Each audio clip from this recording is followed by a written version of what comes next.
Good morning दोस्तों, चलिए आज हम स्टार्ट करते हैं। आज का हमारा जो चैप्टर है वो है किससे, बायोलॉजी से। पहले हम लिख देते हैं टॉपिक का नाम, कई लोग बोलेंगे कि बायोलॉजी लिखे भी नहीं, पता है से क्वेश्चन हम कई दिन से सुन रहे हैं।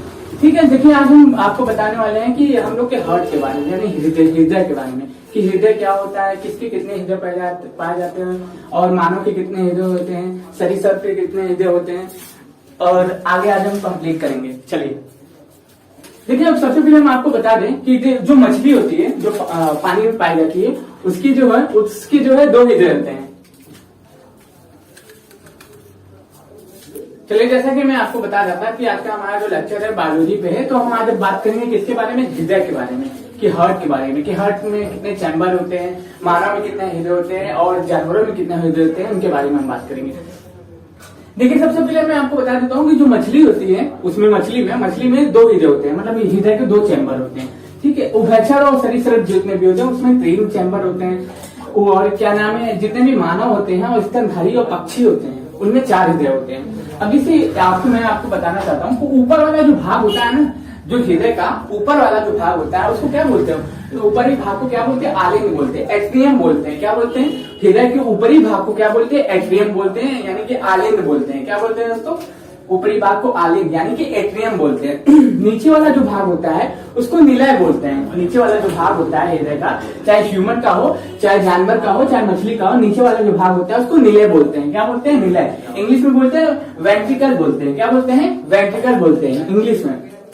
अब देखिए, मछली में पूछेगा कई क्वेश्चन तो ऐसे भी बन जाते हैं कि क्वेश्चन बनते हैं पीसेज वगैरह में और ऑल इंडिया एग्जाम में, कि मछली के हृदय के कितने चैम्बर होते हैं। तो आप क्या बोलेंगे, 2 होते हैं, 4 होते हैं, 6 होते हैं। तो आप क्या बताएंगे कि मछली के हृदय में 2 चैम्बर होते हैं। उभयचर और सरीसृप में कितने चैम्बर होते हैं, तो उभयचर में और सरीसृप में भी कितने चैम्बर होते हैं, उसमें 3 चैम्बर होते हैं। ऊपर वाले में 2 आलिंद होता है और नीचे एक क्या पाया जाता है, नीलय पाया जाता है। ऊपर में 2 आलिंद होता है और नीचे में एक नीलय पाया जाता है। जो नीले वाला जो पार्ट होता है वो नीचे होता है और ऊपर वाला जो पार्ट होता है आलिंद होता है। ठीक, हिंदी में ऊपर, इंग्लिश में बोलते हैं एट्रियम और इंग्लिश में बोलते हैं वेंट्रिकल। आलिंद को एट्रियम बोलते हैं और नीले को वेंट्रिकल बोलते हैं। अब देखिए, क्वेश्चन ये भी बनता है कि उभयचर में पूछेगा कि उभयचर में कितने आलिंद पाए जाते हैं, तो यानी कि एट्रियम, कि उभयचर में कितने एट्रियम पाए जाते हैं, यानी कि आलिंद पाए जाते हैं। तो आप क्या बोलेंगे, 2 पाए जाते हैं। कितने नीलय पाए जाते हैं, यानी कि वेंट्रिकल कितने पाए जाते हैं, तो आप क्या बोलेंगे कि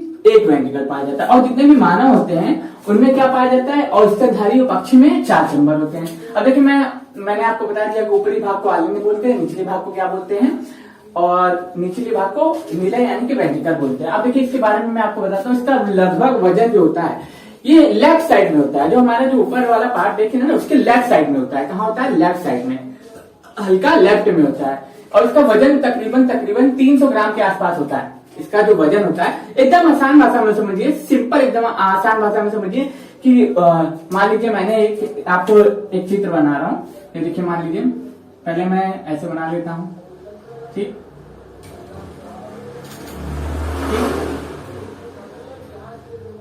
अभी देखिए, और यहाँ पे थोड़ा सा ऐसे बना देता हूँ। ये नस होती है, ये एक नस होती है।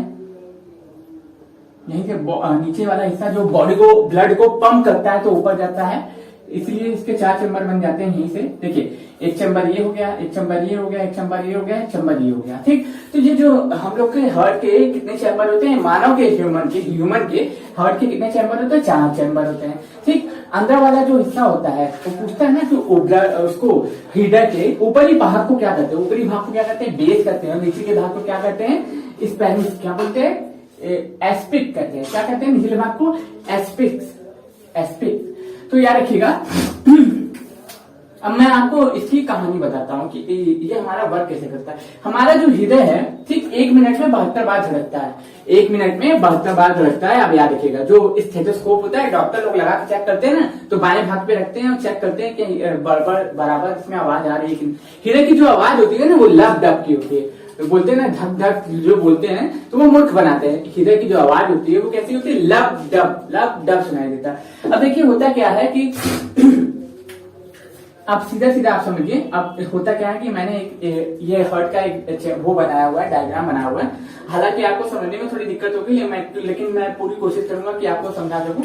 देखिए एक चीज मैंने आपको फिर से रिपीट करा देता हूँ। 1 मिनट में 72 बार धड़कता है। ऊपरी भाग को क्या बोलते हैं? आलिंग एट्रियम बोलते हैं। निचले भाग को वेंट्रिकल यानी कि क्या बोलते हैं? नीला बोलते हैं। इसकी आवाज लब डब टाइप की होती है। 1 मिनट में 72 बार धड़कता है और इसकी जो हृदय की सर्जरी होती है इसे को बाईपास सर्जरी करते हैं। अब देखिए होता क्या है कि जो हृदय का दायां वाला पार्ट है ना, दाया वाला पार्ट, उसी में देखते हैं एक पेस मेकर लगा रहता है। क्वेश्चन ये पूछता है कि पेस मेकर हृदय में कहाँ लगा रहता है? तो दाएं आलिंग में लगा होता है। दाएं आलिंग में लगा होता है। दाएं आलिंग में, याद रखिएगा, पेस मेकर हृदय के दाएं आलिंग में लगा होता है। अब देखिए ये हृदय का मैंने एक डायग्राम बनाया हुआ है कि इसको मैं समझाता हूँ। अब देखिए होता क्या है कि ये जो हिस्सा आप देख रहे हैं, ठीक, ये वाला जो हिस्सा देख रहे हैं, ठीक, ये वाला जो हिस्सा देख रहे हैं, इसको क्या बोलते हैं? इसको बोलते हैं फुसफुस। फुसफुस फुसफुस फुसफुस बोलते हैं। क्या बोलते हैं? फुसफुस धमनी बोलते हैं। ये वाला जो हिस्सा देख रहे हैं आप, इसको फुसफुस धमनी बोलते हैं। और ये वाला जो हिस्सा देख रहे हैं, इसको क्या बोलते हैं? फुसफुस सिरा बोलते हैं। क्या बोलते हैं इसको? फुसफुस सिरा बोलते हैं। ये वाला हिस्सा है फुसफुस धमनी, ये वाला हिस्सा है फुसफुस सिरा बोलते हैं। अब देखिए होता क्या है कि ये जो हार्ट है, ठीक, ये हार्ट वाला जो बायां वाला हिस्सा दायां वाला हिस्सा देख रहे हैं, इधर से ब्लड आता है। इधर से ब्लड आता है। कहां से? इधर से ब्लड प्रवेश करता है, शरीर में ब्लड प्रवेश करता है। तो वो कार्बन युक्त उसमें ऑक्सीजन तो होता नहीं है, तो उसको ऑक्सीजन की तलाश में कहाँ जाना पड़ता है? पहले वो ब्लड आया, इधर से प्रवेश किया, नीचे गिरा, ठीक, ब्लड आया इधर से अशुद्ध ब्लड आया। और एक चीज और याद रखिएगा, ब्लड का जो दायां वाला हिस्सा होता है ना, हार्ट का जो दायां वाला हिस्सा होता है, हार्ट का जो दायां वाला हिस्सा होता है, उधर से जो उसमें जो ब्लड होता है ना, अशुद्ध ब्लड होता है, वो अशुद्ध ब्लड होता है। और ऑक्सीजन युक्त ब्लड नहीं होता है, उसमें ऑक्सीजन नहीं होता है, ठीक। ऑक्सीजन की तलाश में वो लंग्स के पास जाता है, फेफड़े के पास जाता है, ठीक। अब देखिए होता क्या है कि इधर से ब्लड प्रवेश किया, दायां आलिंग जो है, दायां जो एट्रियम है, इससे ब्लड प्रवेश किया, दायां एट्रियम से ब्लड प्रवेश कर रहा है, ठीक, दायां एट्रियम से ब्लड प्रवेश कर रहा है। प्रवेश करने के बाद ये नीचे गिर गया। कहाँ पे गिर गया? नीला में गिर गया। आलिंग से प्रवेश किया, नीला में गिर गया, ठीक। फिर नीचे से जो हृदय है उसको पंप करेगा। क्या करेगा? उसको पंप करेगा और ये चैम्बर खुल जाएगा। हृदय को ये पंप करेगा तो ये नीचे से चैम्बर खुलेगा, ऊपर जाएगा। और ये फुसफुस धमनी है, इसके द्वारा ये ब्लड कहाँ चला जाता है? लंग्स के पास चला जाता है। और लंग्स के पास जाता है तो उसमें क्या रहता है? लंग्स के पास जाता है, उसमें पहले ऑक्सीजन नहीं देता है, वहां से वो ऑक्सीजन लेके आता है। फिर वो कहाँ प्रवेश करेगा? फिर वो कहाँ पर प्रवेश करता है? फुसफुस सिरा में। यानी फुसफुस सिरा के द्वारा फिर ब्लड क्या होता है? ब्लड उसके हृदय के बाईं ओर जाता है। हृदय के किधर जाता है? हृदय के बाईं ओर प्रवेश करता है। हृदय के बाईं ओर प्रवेश करने के बाद होता क्या है? उसमें इसमें तो अशुद्ध ब्लड है नहीं, प्योर ब्लड है। उसके बाद यहाँ पे आता है, इसके अंदर गिरता है, फिर उसके बाद यहाँ से पूरे के पूरे शरीर में प्रवेश कर जाता है। अब देखिए, अभी तो नहीं समझ में आया, ठीक है, एक बार फिर से समझते हैं, ठीक। अब मान लीजिए कि हार्ट के 4 चैम्बर, मैं इसको इरेज कर दूं। देखिए चलिए पहले आप इसको नोट कर लीजिए। मछली के 2 चैम्बर होते हैं, उभयचर और सरीसृप के 3 चैम्बर होते हैं, और पक्षी के और स्तनधारियों के कितने? 4 चैम्बर होते हैं। अब देखिए मैं इसको आपको समझाता हूँ एकदम इजी तरीके से।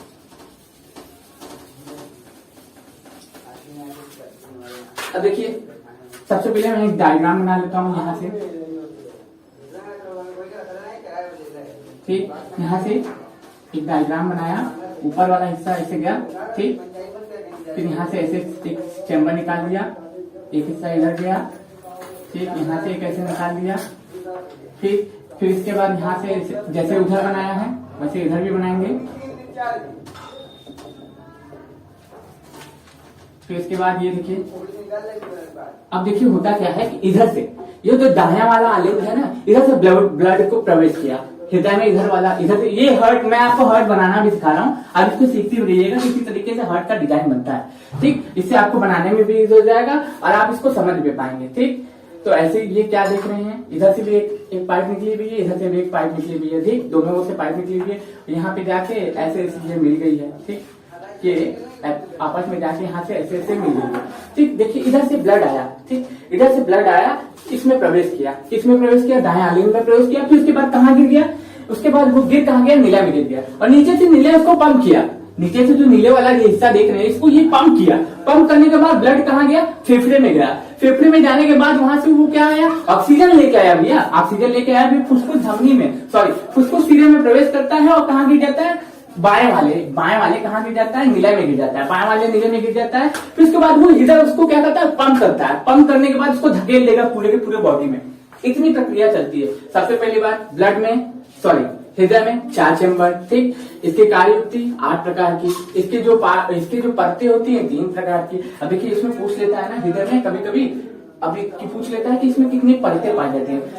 तो देखिए इसमें एक इंडोकार्डियम परत पाई जाती है, अंदर वाली जो हिस्सा होता है उसको एंडोकार्डियम परत बोलते हैं।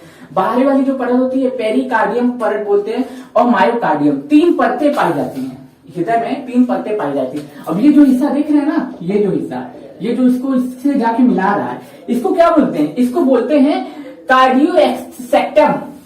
कार्डियोएक्सेप्टम, ये जो हिस्सा देख रहे हैं, ये जो दाया बाया को जोड़ने वाली जो कड़ी है, इसको कार्डियोएक्सेप्टम बोलते हैं। क्या बोलते हैं, कार्डियोएक्सेप्टम बोलते हैं। याद रखिएगा कार्डियोएक्सेप्टम। पूछता है कि जो हृदय, हम लोग की हृदय है, जो हार्ट है, उसकी कितनी परतें पाई जाती है, 3 परतें पाई जाती हैं। बाहरी परत को क्या बोलते हैं, बाहरी परत को बोलते हैं पेरिकार्डियम।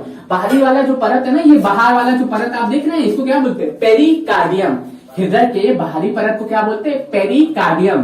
पेरिकार्डियम। अंदरी परत को क्या बोलते हैं, इंडोकार्डियम। इंडोकार्डियम। और ये जो आप हिस्सा देख रहे हैं, ये जो यहाँ पे पाया जा रहा है, ये यहाँ पे, ये सब जो देखते रहते हैं, इसको क्या बोलते हैं, इसको मायोकार्डियम। इसको क्या बोलते हैं, मायोकार्डियम बोलते हैं। अब ऊपर आपको ये तो पता चली गया होगा कि होता क्या है।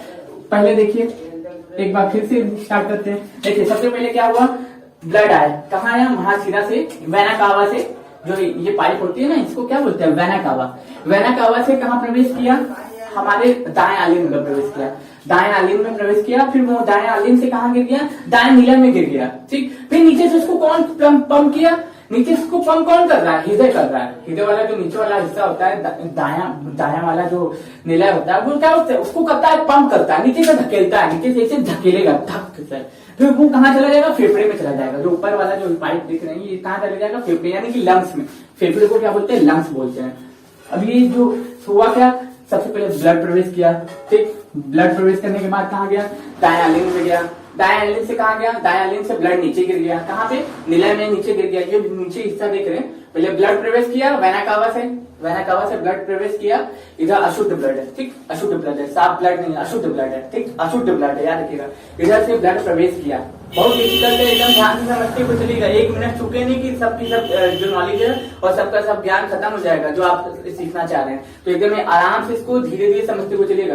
पहले ये वेना कावा से ब्लड प्रवेश करता है, ठीक। वेना कावा से ब्लड प्रवेश करने के बाद कहाँ आता है, दाएं आलिंद में आता है। दाएं आलिंद से कहाँ आता है, फिर कहाँ नीचे गिर जाता है, दाएं नीले में गिर जाता है। दाएं नीले में गिरने के बाद नीचे से हार्ट जो क्या करता है, हृदय जो उसको पंप करता है, नीचे से धकेलेगा, भाग से। ये जो रास्ता है देख रहे हैं, ये जो सकरा रास्ता दिख रहा है, ये जो रास्ता है, भाग से चैम्बर खुलेगा, ब्लड ऊपर जाएगा। ऊपर जाने के बाद कहाँ जाएगा, फेफड़े में जाएगा, फेफड़ा में लंग्स में जाएगा। लंग्स में जाने के बाद कहाँ जाता है, लंग्स में जाने के बाद बाएं कहाँ जाएगा, बाएं आलिंद में आएगा। बाएं आलिंद में आने के बाद कहाँ जाएगा, बाएं नीले में नीचे गिर जाएगा, बाएं नीले में नीचे गिर जाएगा। फिर नीचे से जो होता है हृदय जो होगा, उसको पंप करेगा। पंप करने के बाद पूरे की पूरी बॉडी में धकेल देगा। पंप करने के बाद पूरे की पूरी बॉडी में उसको धकेल देगा, ठीक। इतने प्रोसेस के बाद ये हमारा जो हार्ट जो है वर्क करता है। इसीलिए बोलते हैं ना, कभी कभी होता क्या है कि पूछ लेता है कि हृदय में कुल कितने चैम्बर पाए जाते हैं, 4 चैम्बर पाए जाते हैं। वर्क कितने प्रकार से करता है, 8 प्रकार से वर्क करता है। चैम्बर 4 ही है, वर्क 8 प्रकार से करता है। आप कहेंगे कि 8 प्रकार से कैसे, आप तो 6 बताया। तो मैंने ये भी बताया ना कि फुसफुस धमनी और फुसफुस सिरा से भी तो उसका नाता जुड़ता है ना। और फुसफुस धमनी से होता क्या है, देखते हैं ना, फुसफुस धमनी जो ये जो देख रहे हैं, ये फुसफुस धमनी है। फिर उसके बाद यहाँ से जाता है तो फिर इधर से नहीं प्रवेश करेगा भैया, इधर से प्रवेश करेगा ना, फुसफुस इधर से प्रवेश करेगा इसके अंदर। प्रवेश करने के बाद फिर इधर से जब आता है ब्लड, पूरे शरीर से ब्लड आता है, इधर से ब्लड आता है और इधर से पूरे शरीर में फैल जाता है, ठीक। इतना चीज आपको समझ में आना चाहिए। आपको आई होप आपको ये समझ में आ रहा होगा। नहीं समझ में आ रहा तो फिर से सुनिए। मैं 2-3 बार इसलिए बता रहा हूँ कि ये बहुत ज्यादा टफ चैप्टर है। ये आपको सीखना है तो आपको पूरा लेक्चर एकदम ईमानदारी से देखना होगा, तभी आप सीख पाएंगे, ठीक। अब देखिए, मान लीजिए मैं आपको सीधा आप डायग्राम से भी बता देता हूँ। देखिए पहले होता क्या है, ब्लड है, ठीक, ब्लड पहले ब्लड लेते हैं, ठीक। हुआ क्या, ब्लड हमारा जो है कहाँ आया, पहले कहाँ आया, महाशिरा। ये जो महाशिरा देख रहे हैं, इससे प्रवेश किया, ठीक, इससे महाशिरा से प्रवेश किया। फिर इसके बाद कहाँ गया, दाएं आलिंद में गया, दाएं आलिंद में गया। फिर दाएं नीले में गया, ठीक, दाएं आलिन में गया, फिर दाएं नीले में गया, यहाँ से ब्लड प्रवेश किया, फिर उसके बाद दाएं आलिन में गया, दाएं नीले में गया, फिर नीचे से ये पंप किया, ऊपर से ब्लड ढकेल दिया। ठीक, ढकेलने के बाद फुसफुस धमनी से, ये फुसफुस धमनी यानी फुसफुस धमनी से फेफड़े में गया, फुसफुस धमनी से फेफड़े में गया, फेफड़े में वो जाके ब्लड एकदम साफ हो गया। ठीक, साफ होने के बाद वो क्या होता है, फिर उसके बाद ये आता है कहाँ पे, फुसफुस सिरा में, फुसफुस सिरा में प्रवेश करता है, फिर बाएं आलिन में आता है, बाएं आलिन में आने के बाद बाएं नीले में जाता है, फिर यहाँ से फिर भी ये ब्लड इसको पंप करता है, हृदय जो इसको पंप करता है, पंप करने के बाद फिर वापस से ये कहाँ जाता है, ये वापस से पूरे के पूरे शरीर में फैल जाता है। इतनी बातें थी जो आपको जाननी थी। तो याद रखिएगा, 1 मिनट हमारे नॉर्मली एक मानव के इंसान में कितना लीटर ब्लड होता है, उसके वजन का बोलते हैं नॉर्मली अगर स्वस्थ मनुष्य तो उसके अंदर 5 से 6 लीटर ब्लड होते हैं। क्या लिखिएगा, तो 5 से 6 लीटर एक बार में प्योरीफाई नहीं होता है। मैंने बताया ना, एक बार में 1 मिनट में 72 बार धड़कता है, तो करीब 70 ml ब्लड एक बार में प्योरीफाई होता है। 70 ml ब्लड एक बार में प्योरीफाई होता है। 1 मिनट में 72 बार धड़कता है ना, एक बार में 1 मिनट में 72 बार धड़कता है। ठीक, तो 72 इंटू 70 कर लीजिए, आपको पता चल जाएगा कि कितना घंटा लगेगा इसको पूरे के पूरे ब्लड को प्योरीफाई करने में। ठीक, अब यही आपको बताना था। आई होप आपको ये समझ में आया हो। अगर समझ में ना आया हो तो एक बार हमसे कमेंट करिएगा, हम आपको मदद करने की पूरी कोशिश करेंगे। ठीक, चलिए आज का जो लेक्चर हम यहीं पे खत्म करते हैं। आई होप आपको ये समझ में आया होगा। अगर समझ में नहीं आया तो इसको बार बार देखिए, ये बहुत इजी नहीं है, मैंने बहुत इजी तरीके से आपको बनाने की कोशिश की है। एक बार फिर से रिवीजन करा देता हूँ। आई होप आपको समझ में आ रहा होगा। ब्लड पहले होता क्या है, महाशिरा से वैराकावा से चैम्बर में प्रवेश करता है, ऊपर वाले चैम्बर यानी कि दाएं आलिन में प्रवेश करता है। ठीक, दाएं आलिन में प्रवेश करने के बाद होता क्या है, दाएं नीले में जाता है, दाएं नीले से उसको हार्ट पंप करता है, फिर उसके बाद ब्लड फेफड़े में जाता है, फेफड़े में जाने के बाद फिर बाएं सिरे यानी कि फुसफुस सिरा से अंदर प्रवेश करता है, फिर बाएं आलिन में जाता है, बाएं नीले में जाता है, फिर उसके बाद होता क्या है, उसके बाद वो ब्लड पंप करता है, उसके बाद पूरे बॉडी में वो फैल जाता है। बस इतना ही बताना था, इतना ही आपको नॉलेज अर्न करना है ब्लड के बारे में भी, ब्लड के बारे में, हार्ट के बारे में। तो आपको ये लेक्चर आपको ये पसंद आया होगा। अगर आपको पसंद आया तो लाइक करें, सब्सक्राइब करो और चैनल को आगे बढ़ाएं। धन्यवाद।